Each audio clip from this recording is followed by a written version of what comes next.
দেশে বিদেশে মিলায় এখন সব জায়গাতে আলোচনা হচ্ছে বিশ্বকাপ, পার্টিকুলারলি আমাদের তরুণদের মধ্যে এবং যারা খেলাপ্রিয় মানুষ আছেন।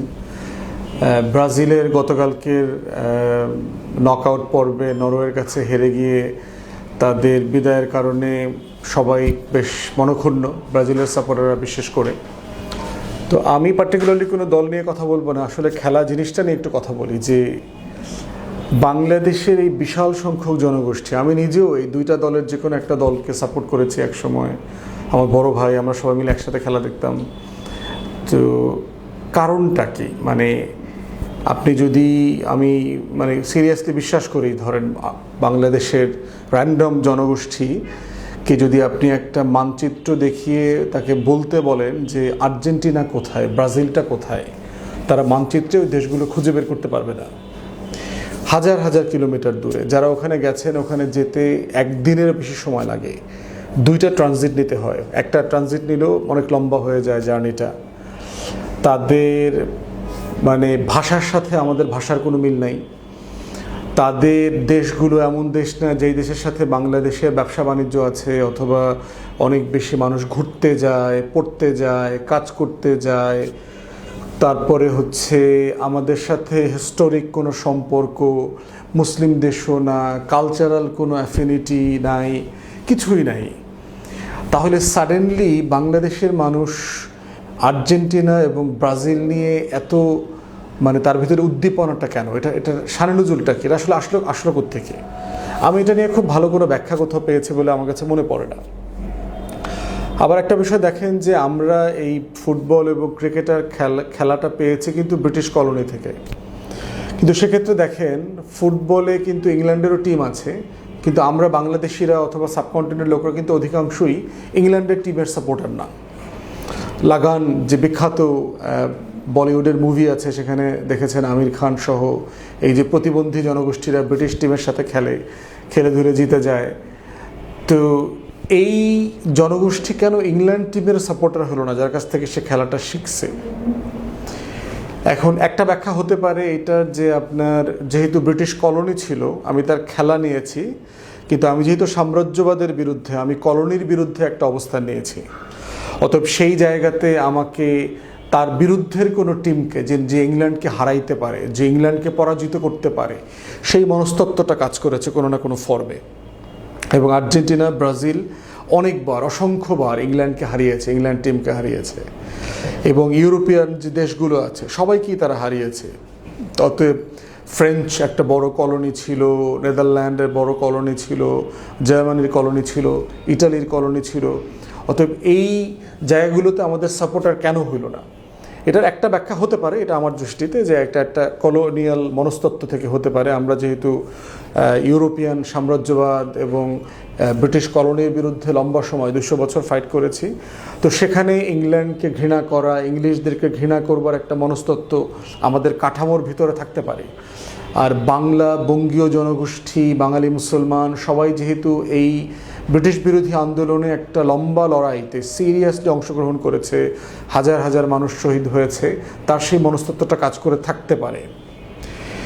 এর ভিতরে দেখেন যে আপনার পেলেকে নিয়ে ব্রাজিলের সেই 60-70 দশকে যে পরিমাণ মিডিয়া কাভারেজ হয়েছে, যারাই খেলার খবর রাখতেন তাদেরকে ব্রাজিলের পেলেকে নিয়ে খবরটা পড়তে হতো। সে এই লেভেলের উচ্চতায় চলে গিয়েছিলেন। আবার ঠিক একই রকম দেখেন 86 সালে সেই ম্যারাডোনার যে হাত দিয়ে গোল দেওয়া, ঈশ্বরের হাত দিয়ে যে গোল দেওয়া হয়েছে, হ্যান্ডস অফ গড, যেই অভিব্যক্তিটা এসছে, সেখান থেকে তাদেরকে যে একটা দেবদেবীর পর্যায়ে নিয়ে যাওয়া হয়েছে, যে তারা আসলে কি করেছে। যে নিয়ম হচ্ছে মাথা দিয়ে গোল করা, তো নিশ্চয়ই এখানে ঈশ্বরের অথবা গডের একটা আশীর্বাদের জায়গা ছিল, যে হাত দিয়ে গোল দেবার পরেও পৃথিবী টের পায় নাই, বুঝতে পায় নাই, রেফারি বুঝতে পারে নাই, এবং বহু বছর পার হয়ে গেছে এটা বুঝতে বুঝতে। অতএব নিঃসন্দেহে এই ম্যারাডোনার উপরে যিনি উপরে বসে আছেন আরশে, তিনি নিঃসন্দেহে খুবই সন্তুষ্ট। তা না হলে উনি হাত দিয়ে গোল দিয়ে কিভাবে বিশ্বকাপে জিতে নিল, 86 বিশ্বকাপে। আবার ঠিক 4 বছর আগে দেখেন ফকল্যান্ড যুদ্ধ হয়েছে 82 সালে। সেই ফকল্যান্ডের যুদ্ধে কিন্তু ইংল্যান্ড বিজয়ী হয়েছে। ফকল্যান্ড একটা আইল্যান্ড আর্জেন্টিনার কোনায়, আপনার সে আটলান্টিকের ওইখানে। তো সেইটা ইংল্যান্ড দখল করে রাখছে আরও 150-200 বছর আগে থেকে। তো সেইটার দখল আর্জেন্টিনা নেওয়ার চেষ্টা করেছিল। তো সেখানে মার্গারেট থ্যাচার তখন প্রাইম মিনিস্টার, তিনি যুদ্ধজাহাজ পাঠিয়েছেন, ইংল্যান্ড যুদ্ধ করেছে, আর্জেন্টিনাকে পরাজিত করেছে। তো সেই আর্জেন্টিনাকে পরাজিত যেখানে করা হয়েছে তার 4 বছর পর যেহেতু আর্জেন্টিনা নিজে বিশ্বকাপে বিজয়ী হয়েছে, ওইখানে ওই উন্মাদনাটা আবার একটা জায়গাতে কাজ করেছে যে আসলে যে ইংল্যান্ডকে হারানো যায়। সাউথ আমেরিকানরা অভাবে অনটনে আছে, কিন্তু তার একটা মানে বিজয়ী হবার একটা জায়গা আছে আর কি। তো সেখানে এবং দেখেন যে এটা কিন্তু দক্ষিণ আমেরিকার কিন্তু অনেকগুলো টিম খেলে। আপনি দেখবেন যে অথচ খুব বেশি ধনী দেশ না, এরা গরিব দেশ আছে এখানে, এবং এই গরিব দেশগুলো বিশ্বকাপ খেলে ব্যাপক পরিচিত। তাদের প্লেয়াররা ইউরোপিয়ান ক্লাবে খেলতেছে এবং ওই সকল দেশের তারা হিউজ মানে বৈদেশিক মুদ্রা উপার্জন যেটা বলেন, সেটা এই ক্লাবগুলোর মাধ্যমে ইউরোপ থেকে তারা সেখানে টাকা পাঠাচ্ছে। তাদের একটা হিউজ ইনকাম সোর্স এটা এখানে। বাংলাদেশের সাথে আসলে সম্পর্কটা কি, মানে আমাদের মাথায় এত উদ্দীপনাটা কেন কাজ করে? আমাদের মানে আর্জেন্টিনান ফ্যানরাও বলেছে যে তারাও বাংলাদেশের এত এক্সাইটমেন্ট তারাও তাদের দেশে এতটা করে না। তারা অবশ্যই এটাকে উন্মাদনা আকারে এনজয় করে, সেলিব্রেট করে। আমি নিজে ইউরোপে দেখেছি যে ইংল্যান্ড সহ বিভিন্ন দেশে ক্লাব সাপোর্টার যারা আছে তারা তার ক্লাবের খেলা যখন হয়, ইউরোপিয়ান ক্লাবগুলোর ভিতরে হিউজ মানে দাঙ্গার পরিবেশ তৈরি হয়। আইন শৃঙ্খলা বাহিনী সিচুয়েশন করাপস করে, মানে ক্লোজ টু 144 ধারা জারি করার মতো অবস্থা হয়, কারফিউর মতো সিচুয়েশন। ওই সব অঞ্চলে মানুষ যাওয়া আসা করে না, মারধর, দোকানপাট ভাঙচুর, এগুলোর ভয়ে আইন শৃঙ্খলা পরিস্থিতি সিরিয়াসলি অবনতি ঘটে। সেটা না হয়তো একটা তার ক্লাব, তার দেশের ক্লাব, এটাকে সে সাপোর্ট করছে, সেটা নিয়ে তার এক্সাইটমেন্ট, অথবা তার দেশ খেলতেছে। কারণ আমার দেশ তো ফুটবল খেলে না, তাহলে আমার এই উদ্দীপনাটা, আমার যে এক্সাইটমেন্টটা, এই যে আসক্তিটা, এটা জায়গাটা আসলে কোথায়? এটার একটা বড় জায়গা আমার কাছে মনে হয়েছে যে একটা প্রচণ্ড রকম হতাশা কাজ করতেছে যে আমার দেশ কেন খেলতে পারছে না, অথবা আমরা কেন খেলতে পাই না। আমাদের স্কুল কলেজে আমাদের ছেলেমেয়েরা বড় হচ্ছে, দেখেন খেলার মাঠ নাই, খেলার সুযোগ নাই, খেলার কোনো সুযোগ যেটা ছোটোবেলায় ছিল যতটুকু দেখেছি অতটুকু নাই। আমরা ছোটোবেলায় দেখেছি স্কুল থেকে স্কুল, এই পাড়ার সাথে ওই পাড়া, এই মহল্লার সাথে ওই মহল্লা, এই ইউনিয়ন থেকে ওই ইউনিয়ন। এলাকাতে দেখতাম যে হায়ারে খেলতে যাইতো, অমুক ভাই তমুক ভাই, ওনারা হায়ারে খেলে, অমুক জেলায় যায়, অমুক উপজেলায় যায়, অমুক স্কুলে খেলতে যায়। এই জেনারেশনে আমরা দেখতেছি কোনো খেলাধুলা নাই, কোনো উদ্দীপনা নাই, আমেজ নাই। তাহলে সাবকনশিয়াসলি আমাদের তরুণদের মধ্যে এই প্রচণ্ড হতাশাটা কাজ করছে যে সে আসলে খেলতে পারছে না। এত ভালো একটা খেলা, তারও তো ভাল লাগতেছে, দৌড়দৌড়ি করতে ইচ্ছা করতেছে, একটা কম্পিটিশনের ভাইব আসে, সেটা সে নিজে খেলতে পারছে না। দ্বিতীয়ত হলো এটার অ্যারেঞ্জমেন্ট নাই। এটাও যে একটা পেশা হতে পারে, এটা দিয়ে যে কোটিপতি হওয়া যায়, বাবা মা, স্কুল, প্রতিবেশী, কেউ এইটাকে একটা মেধা, এটা যে একটা ট্যালেন্ট, সেটা স্বীকৃতি তারা দিচ্ছে না। অতএব সেই জায়গাতে একটা হতাশা আছে। আমি আমার পরিচিত অনেকজনকে চিনি যারা খুব ভালো খেলে ফুটবল, ক্রিকেট, কিন্তু বাবা মার প্রেশার হচ্ছে প্রচণ্ড, লেখাপড়া করো, এই অঙ্কের টিচারের কাছে যাও, বাংলার টিচারের কাছে যাও, ইংলিশের টিচারের কাছে যাও, রেজাল্ট ভালো হইতে হবে, ডাক্তার হইতে হবে, ইঞ্জিনিয়ার হইতে হবে। মানে খেলোয়াড় হওয়া যে একটা কিছু হওয়া, এবং অল্প কয়েকটা বছর খেলে যে আপনি একটা ম্যাসিভ মানে কোটি কোটি টাকার মালিক হয়ে যেতে পারবেন, সেই সম্ভাবনা আছে, সেই জায়গাটা আমাদের তরুণরা দেখতে পাচ্ছে না। আবার জব মার্কেটে হিউজ ফ্রাস্ট্রেশন আছে, তার কোনো ফিউচার নাই। অতএব এই হতাশার জায়গা থেকে তারা হাজারে হাজারে খেলার মাঠে, টিএসসিতে, মহসিন হলের মাঠে, রাস্তাঘাটে, ভিসি চত্বরে, বিভিন্ন জায়গাতে, বাজারে ঘাটে স্ক্রিন লাগায় খেলা দেখতেছে, আনন্দ ফুর্তি করতেছে। এটা একটা জাতিগত অস্থিরতা এবং হতাশার জায়গা থেকে এই উদ্দীপনাটা আছে। কারণ কিছুই নাই যেটা নিয়ে সে আসলে আনন্দ করতে পারে। একটা বিনোদনের সুযোগ আছে, একটা নিরাপদ জায়গায় তারা যেতে পারবে, যেখানে তারা তাদের একটা লেজার টাইম, অবসরটা কাটাতে পারবে। তো এবং এটা রাষ্ট্রের একটা ফেইলিউরের জায়গা যে রাষ্ট্র এই জিনিসটাকে কেন প্রাতিষ্ঠানিককরণ করতে পারে নাই। অতএব সেই জায়গাতে, এবং দেখেন ক্রিকেটের সাথে যদি কম্পেয়ার করেন, আমাদের ছোটোবেলায় আমরা কি করেছি, যখন বাংলাদেশ টিম খেলতো না তখন আমরা সবাই ভারত পাকিস্তানে বিভক্ত ছিলাম, কিছু মানুষ শ্রীলঙ্কার সাপোর্টার ছিল, একই রকম ব্রিটিশ কলোনি থেকে আসছে, কিন্তু আমরা কেউ ইংল্যান্ডের সাপোর্টার না। আমাদের সাপোর্ট বেইজ হচ্ছে সব লোকাল টিম, ভারত পাকিস্তান। ধরে নেওয়া হয়তো যারা ভারতের সাপোর্ট করে এরা হলো সব আওয়ামী লীগের দালাল টালাল, আর বাকিরা সবাই হচ্ছে এখানে পাকিস্তানের সাপোর্টার। কিন্তু বাংলাদেশ যখন ইন্টারন্যাশনাল টিম আকারে হাজির হইল, খেলা শুরু করলো, দেখেন সাডেনলি কিন্তু আমরা আর কোনো দেশের সাপোর্টার না, আমরা এখন বাংলাদেশের সাপোর্টার। আমরা শুধু বাংলাদেশের খেলা দেখি, বাংলাদেশেরটা এনজয় করি, বাংলাদেশকে সমর্থন করি। এরকম 80-র দশকে 90-র দশকে আমরা দেখেছি মোহামেডান আবাহনী ক্লাবের খেলা নিয়ে কিন্তু ব্যাপক উত্তেজনা ছিল, ব্যাপক হৈহুল্লোড় ছিল, কিন্তু সেটা সাডেনলি ডাই ডাউন হয়ে গেছে। আমাদের টোটাল কালচার, আমাদের যে লোকাল ফুটবল ছিল সেটা ধ্বংস হয়ে গেছে। এটা পুরোটা চলে গেছে এখন শুধুমাত্র ইউরোপের ক্লাব, ব্রিটেনের ক্লাব এবং ইন্টারন্যাশনাল ওয়ার্ল্ড কাপ এগুলোতে চলে গেছে।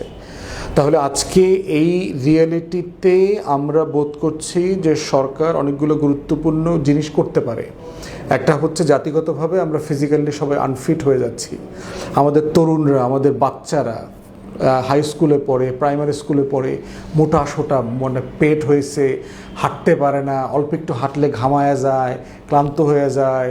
এরপর রিক্সায় উঠো, সকালবেলা দেখি পোলাপান কাঁদতেছে, হাঁটবো না, বাপমার সাথে আবদার করতেছে, না রিক্সায় তেসলায় উঠতে হইব, অটোতে নিতে হইব।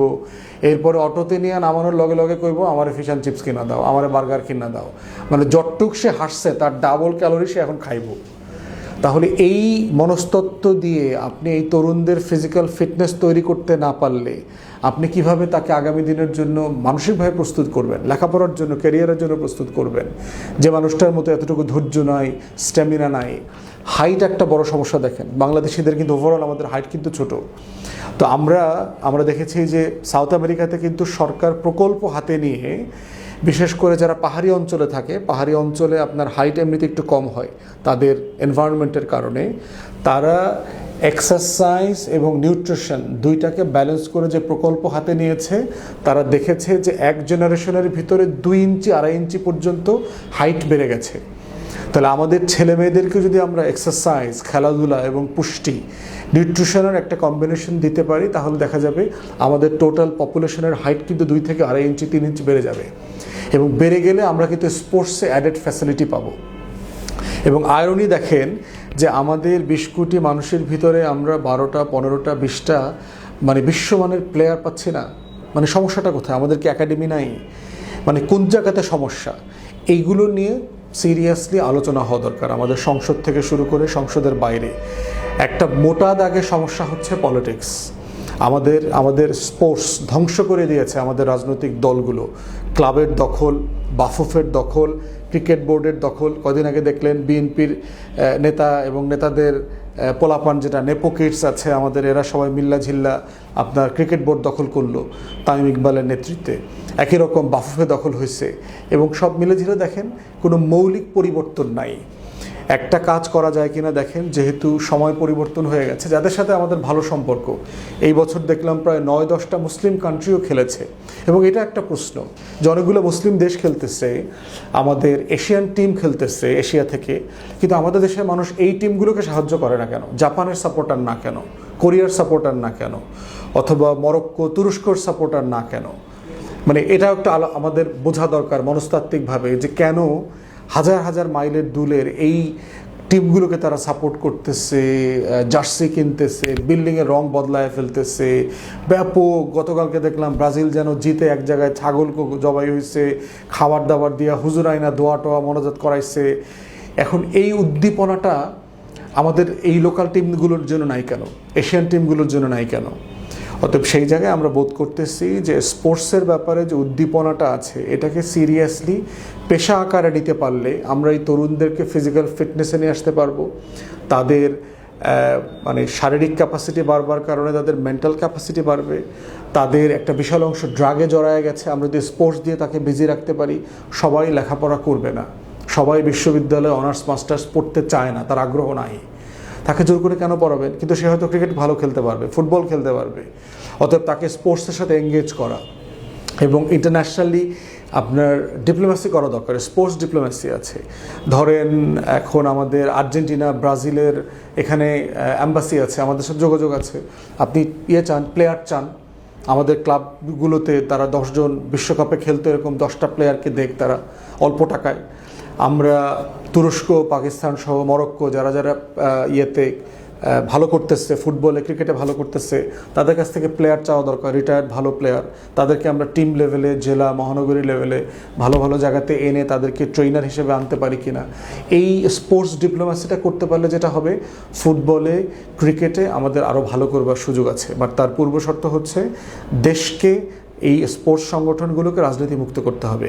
রাজনীতি মুক্ত করতে না পারলে পেশাদারিত্ব এখানে আসবে না। তাই এই মৌসুমে আমাদের আর্জেন্টিনা ব্রাজিল ছাপিয়েও সবচেয়ে গুরুত্বপূর্ণ যে প্রশ্নটা করতে হবে, এই এত এত বিশ্বকাপের মধ্যে বাংলাদেশটা কোথায়? আমার লাল সবুজের পতাকাটা ওই বিশ্বকাপের আসরে কবে আসলে উড়বে, সেই তর্কটা এখন বেশি জরুরি হয়ে গেছে। ধন্যবাদ।